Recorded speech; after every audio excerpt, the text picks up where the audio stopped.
I'm really excited to have this Congress and looking forward to the next 24 hours. I'm sure you'll take us to better places and definitely to better understanding. This is a peak for most of you. You gain a lot of tools and viewpoints in order to get to these 24 hours. So I think that part of getting to a solution, to getting to a resolution, is to really understand well what the other side feels and thinks. Leon Charney was a real peacemaker. He was one of the architects of the Camp David Accord in 1978 when Israelis and Palestinians signed a peace agreement. I led many negotiations between Israelis and Palestinians, but I think this is an historical, in my biography, an historical moment. This is the first time that so many young students are going to negotiate peace. Good afternoon. I want to introduce and say that we have two delegations. The one delegation is from Palestine, which represents Palestine, and the second delegation represents Israel. And today we are going to talk about the two-state solution. And the points to discuss are going to be, first, checkpoints, second, settlements, third, Jerusalem, and the fourth, refugees. Well, I think we should educate ourselves, educate both our countries. Israelis should get to know more the education, the culture, the traditions of Palestine, and Palestine should get to know more the traditions and the culture and the education of Israel.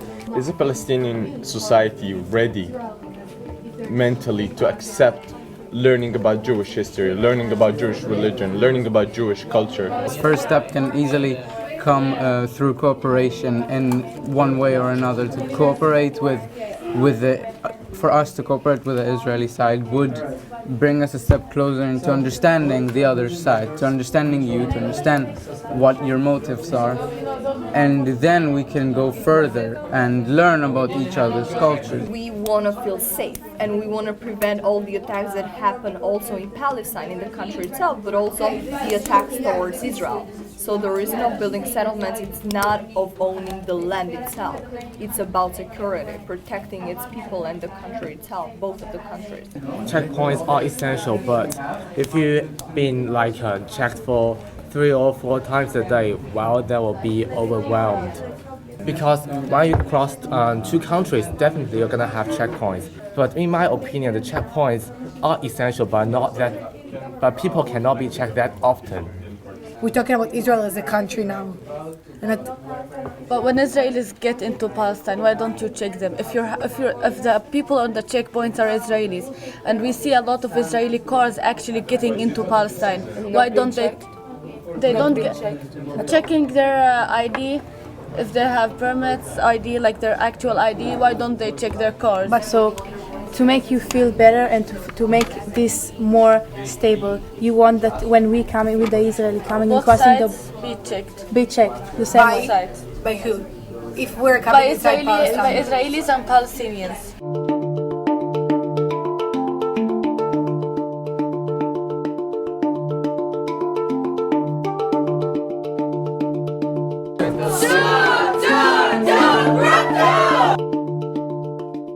So if we want to look for an agreement, we have to put the basis of any agreement. And we have to make sure that it is acceptable to both sides. We want a different kind of agreement. We want an agreement where the two sides would be facing each other, living with each other, living next to each other. My model for track 2 was the gentleman after whom this room is named. And he did it in the negotiations that Saman mentioned with Egypt, between Israel and Egypt. You will hear a lot about the fact that there is no trust between Israelis and Palestinians these days, between the peoples and between the leaderships. And therefore, we cannot move. And I say, nonsense.